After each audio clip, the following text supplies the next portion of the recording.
This is Climate Mayhem. I'm glad you asked. One day, Ty Wolf Jones and I were talking about some of the biggest, hairiest problems on Earth and came up with a hypothesis we wanted to test. If you believe in climate change, the only way we'll get past these massive environmental problems is if for-profit companies get involved. In other words, we've spent hundreds of years getting into this mess. We'll need to spend billions, maybe trillions getting out of it. Therefore, companies need to make money in order for someone to spend it. Then we asked, can we speak with a dozen or so companies in different verticals of climate tech who are making it part of their mission to be climate conscious and making big bucks while doing it? Well, we did just that. Thus, Climate Mayhem was born. So follow Jacob Kubica and I along as we listen to some incredible stories to test this hypothesis. Oh, and are you an entrepreneur about to get into this space? You will definitely learn something from these extremely impressive founders and operators of just how possible it is to take on a seemingly impossible task. Mayhem on, Jacob. Mayhem on, Ty. Real quick, you're about to hear part 2 to this episode of Climate Mayhem. If you haven't already, go listen to part 1 to get the full story. As you know, we're talking to a lot of different people in this space, but that are all for profit. I think that's the first one that said it that explicitly by using market demand. That's actually the way they're planning on creating this change. Super interesting. I think Tesla, using them as an example again, is essentially, whether they realize it or not, they're doing the same thing, right? I don't know if they had a design to be as altruistic as Pat, but ultimately they realized if we make a really high performing car that's super safe and looks pretty slick, right? True. Then market demands can take over. Right. Yeah, good point. I'm glad you brought up Tesla. Something that Tesla has said is they actually provide a certain amount of the IP to the creation of their cars, and specifically the electric engine, the battery, open source elements of it. And they're saying, we're trying to make it, we want more players involved in this. They're kind of seeing it as like a rising tide, right? Is there something similar going on here? Like, would you all love to welcome hundreds of plant-based meat companies, or is it a little different? I think that could be very interesting to explore with you. Yeah, that's a good question. Short answer is we're not sharing our IP. So we're not going that far, but we absolutely want and need other plant-based meat companies to be successful. It doesn't help the mission.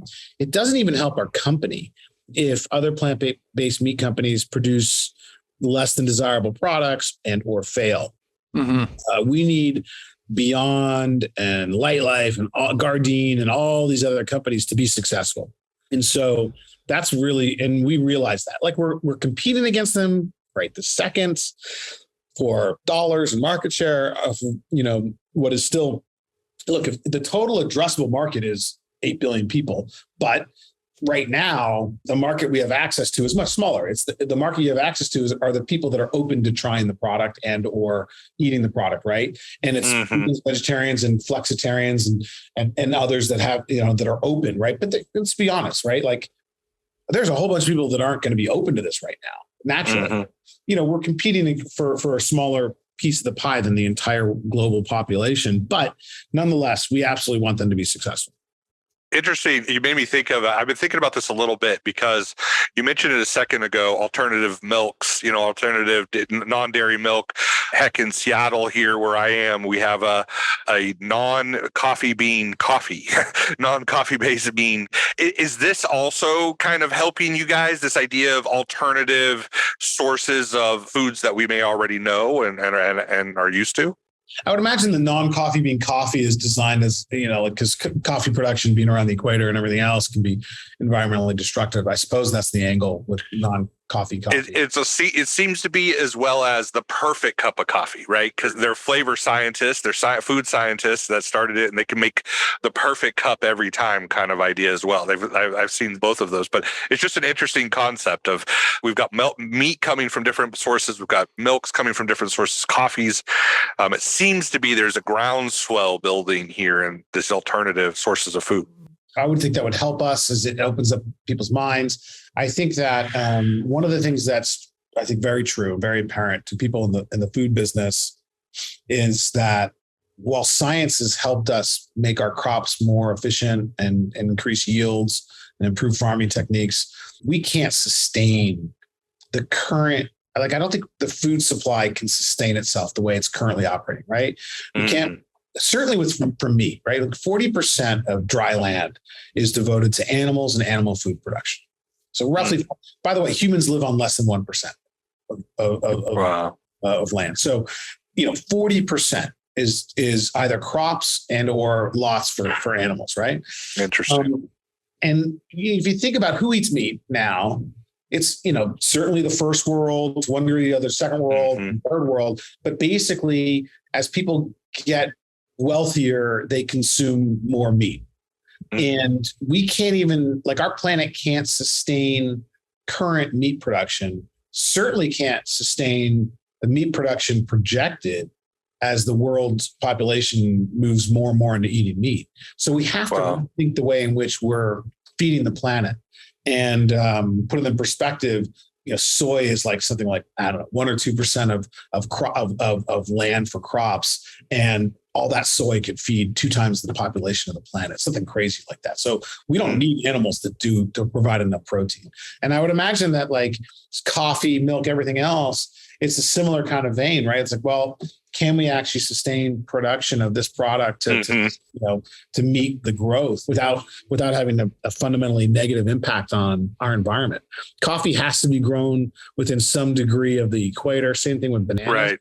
And that's an ecosystem that's quickly disappearing as a result of logging and everything else. I'm glad you brought up the supply chain. That was one thing I was going to talk a little bit about or ask about briefly, because it is the only place I've seen any sort of pushback about using, plants for meat. But I see that you guys are, you don't have a lot of ingredients in your product. It seems pretty succinct and clean. How do you guys talk about your supply chain and your ingredient base? Well, our ingredients essentially all come from a farm here, one way or the other. And they are all essentially natural ingredients, right? The majority of our product is textured soy protein. Soy is grown on a farm here in the United States. We use coconut fat and sunflower oil as the fatty products for our product. Those all come from a farm. And we use a binder called methylcellulose, which is a product that's found in all sorts of food products to help bind it. And then the other primary product in it is something called leg hemoglobin, which I'll get to. The rest of it is essentially nutrients and vitamins that are added to the product to complete the nutritional profile. So everything's essentially, fundamentally from or grown on a farm, one way or the other, and then the other. So, and there aren't a lot of ingredients in the product. It just looks like a lot. When you look at it's like, the problem is when you produce a product like ours, you have to disclose all the vitamin E, but you put in the scientific name for vitamin E and vitamin D. Whereas if you were to break down ground beef, if you look at a package of ground beef, it just says ground beef. But if you really break it down to everything in there, like we have to, it would be a very long list. So it looks interesting.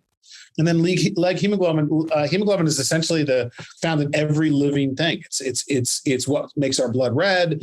There's more of it in red meat than there is white meat chicken. That's why red meat from a cow is red, and it appears we ferment yeast to produce it, and it comes out as a red viscous fluid that tastes like blood. And that leg hemoglobin is what goes into our product. It gives the product the color it has. It helps catalyze the transition from raw to cooked and nice. Brown the product. It has a huge impact.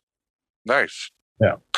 So blowing out a little bit bigger to the 30,000 foot view, now that you've been in this space for a while and been thinking about this a lot, what do you really see as the next big step change in climate action or sustainability? Either that we need to do or that you see coming down the road? So beyond plant-based meat, I suppose, right? Unless you see something else, another step change or another big innovation coming, whatever it is. Well, it seems to me that one of the big things is that we do need to replace animals in the food chain. That's the big focus for Impossible Foods. Like I said, I think we've done a pretty good job of proving that you can make ground meat of one kind or the other from plants, and it's just early days. I think of Impossible Foods like the internet in 1995. Like it's working. Wow. I see the promise of it, but it's really just beginning. When I think about the next step change and where we need to go with the environment, I'm sure there are a lot smarter people than me on to answer that question. But I would say certainly transportation's got to, and power essentially has got to be the biggest thing, right? Like our current dependency on fossil fuels is certainly not it's not sustainable. The changing, so we're going to need to find and utilize alternative sources of power, wind, solar, and even nuclear. And if you start to, and then you think about like the impact of the changing weather patterns on water and rain, right? There's just as much rain on this planet today as there was a couple billion years ago. The problem is it's not in the same places as it was, right? Right. And, if you think about the western part of the United States, if we're not going to have the snowpack and the rainfall that we need to sustain populations and crop yields, we're going to need to find water from somewhere else. And you're either going to have to create pipelines for it from the East Coast or desalinate it. And desalinization takes power, and that's expensive unless you have really sustainable, right? Right. I think there's going to be some fundamental changes over time as it relates to some of those concepts. Yeah.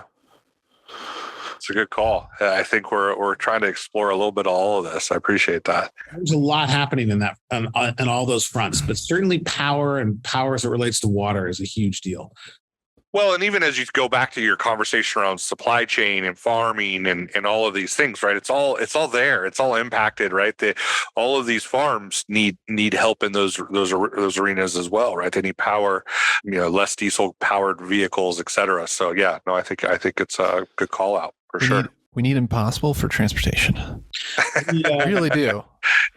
Yeah. I mean, I think that there's, you think about like electric powered vehicles that are charged from the sun, wind, or nuclear. Like that would be a big change, right? For moving products. There's other companies like Plenty that are doing interesting things, right? Vertical farming, where the whole idea is like vertical farm goes in right next to the source. So like Walmart would have a vertical farm in it, and all their produce would come from the vertical farm. So there's no supply and logistics challenges. Like solar panels in that way. What's that? Like solar panels and being connected to the grid or being bring the power right there. Yeah. Right. Interesting. You have the battery pack that collects the power for you. Yeah. Battery storage. That's really interesting. Plenty with an I at the end. We'll include that in the show notes. Plenty with an I or a Y. Okay. Yeah. I can we'll look it up. What's that? Yeah, we'll look it up. That sounds really cool. They're local, and I know they're head of the commercial business. Okay. Yeah, I bet. Cool. I bet a lot of overlap there. All right, Jacob. All right. I think it might be time. Dan, it's time for something we call rapid mayhem questions. Are you ready? Okay. I'm ready. All right. So it's going to be true or false questions. Okay. All right. True or false? 80% of the Earth's land is ice-free. 80% of the world's land is ice-free. I'd say that's false. That is true. How much do you think it is? Oh wait, no, you were correct. You got to say correct, not I need true. to use my words correctly. That messes him up. Yeah. Okay, so that's correct. So how much of the Earth's surface is ice free? I'm going to put it at 65%. It's actually big. It's 90%. Oh, wow! Even more. We're in the wrong direction. Okay. Yeah. All right. True or false? Annually, animal agriculture produces more greenhouse emissions than every car, bus, truck, ship, plane, and rocket ship. I think that's true. That is true. That's right.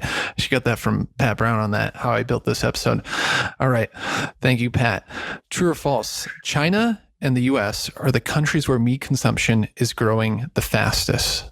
I don't think that's true. I think the US eats a lot of meat and China eats a lot of meat. I think China's growing pretty quickly, but I don't think we're the fastest. You're right. It is false. It's actually, so it's China and Brazil are growing. Interesting. Yeah. Interesting. U.S. is slightly, we already eat a lot. We already eat a lot. Canada too, UK as well. And then India just completely flat. There's something like 8 billion pounds of ground beef sold in the United States every year. Now, wow. Half a cow goes to ground beef. The other half of the meat on a cow goes to ground beef and the other half goes to whole cut. Right. Wow. 1 million pounds. What's whole cut? Whole cut meaning like a steak or. Got it. I can't wait for that Impossible steak, by the way. Give me both. That's going to knock my socks off. All right. True or false? In 2013, $53 billion went to livestock subsidies in 35 countries. True. That is true. That's true.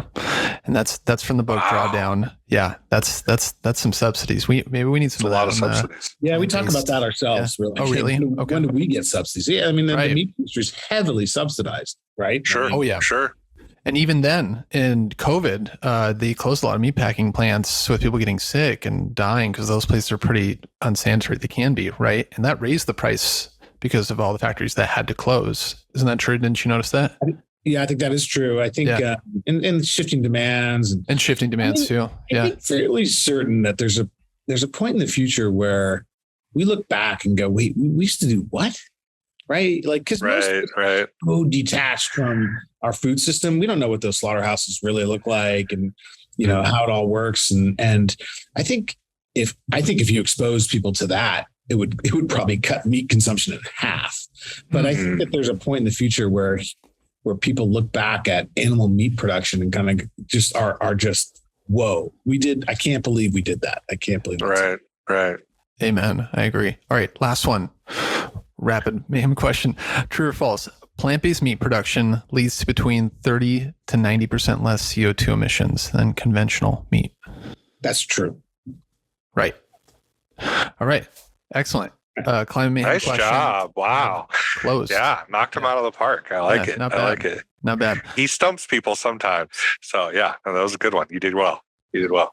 So one of the things that we usually ask right at the end of this, as we think about our audience and the people that might be listening, climate change is obviously huge in a lot of people's mind, but not everybody's. Like, we're all trying to figure this out. Like you said, like, we don't put the sandbags out until the rushing water starts to come through.